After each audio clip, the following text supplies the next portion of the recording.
Hello friends, welcome back to my YouTube channel. જય શ્રી કૃષ્ણ. તો આજે આપણે બનાવીશું લોહીના ટકામાં વધારો કરે, કબજિયાત દૂર કરે અને સ્કિન પર ગ્લો કરે એવું આપણે જ્યુસ બનાવીશું.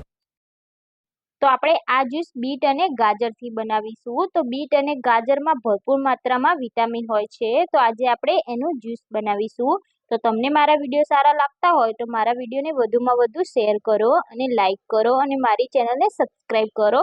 તો ચાલો રેસીપી જોઈએ.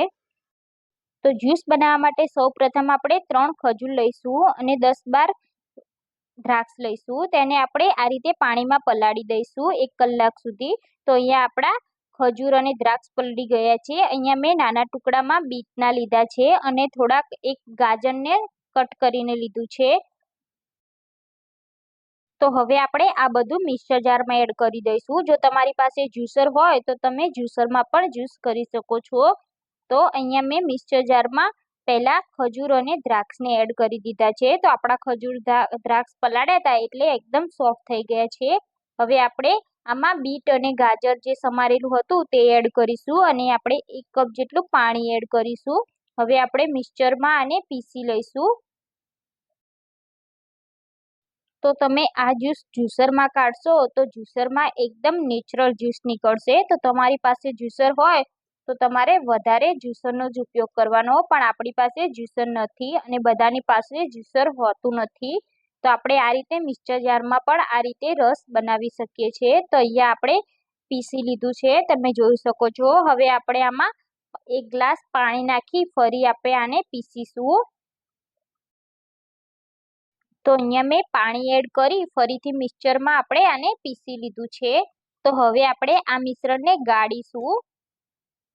તો આ રીતની આપણે મોટી ગળણી લઈશું અને નીચે એક વાસણ રાખીશું. એમાં આપણે આ જ્યુસને ગાળી લઈશું.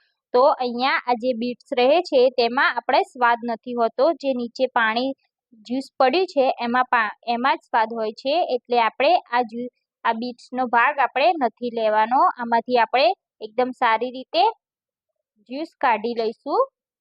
તો જો તમને લાલ ગાજર મળે તો તમે એ જ ગાજર લેવાના. એ ગાજરમાં મીઠાશનું પ્રમાણ વધારે હોય છે. તો આપણે આ રીતે બીટ્સ કાઢી લીધા છે અને નીચે જ્યુસ આપણે અલગ કરી લીધો છે. તો તમે જોઈ શકો છો આપણું જ્યુસ રેડી થઈ ગયું છે અને આ બીટ્સનો ભાગ છે એ આપણે ઉપયોગમાં નથી લેવાનો. તો આપણું એકદમ જ્યુસ રેડી થઈ ગયું છે.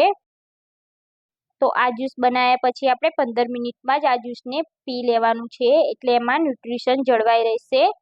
તો આ જ્યુસ તમે કન્ટિન્યુ રોજ પીશો તો તમારા વેટ લોસમાં પણ ફાયદો થશે અને શિયાળામાં પીશો તો તમારા શરીર માટે ખૂબ જ ફાયદાકારી છે. તો આ જ્યુસ પીવામાં ખૂબ જ ટેસ્ટી હોય છે. આમાં ફાઇબર અને હિમોગ્લોબિનનું પ્રમાણ વધારે હોય છે. આ તમારી સ્કિન ગ્લો કરવામાં પણ મદદરૂપ છે. લોહીમાં વધારો પણ કરશે. તો બાળકોને તો ખાસ પીવડાવજો. અને પ્રેગ્નન્સીમાં પણ તમે આ જ્યુસ પી શકો છો. તો આ જ્યુસથી ઘણા બધા ફાયદા થાય છે. તો તમે પણ ઘરે જરૂરથી બનાવો અને આવો હેલ્ધી જ્યુસ પીવો.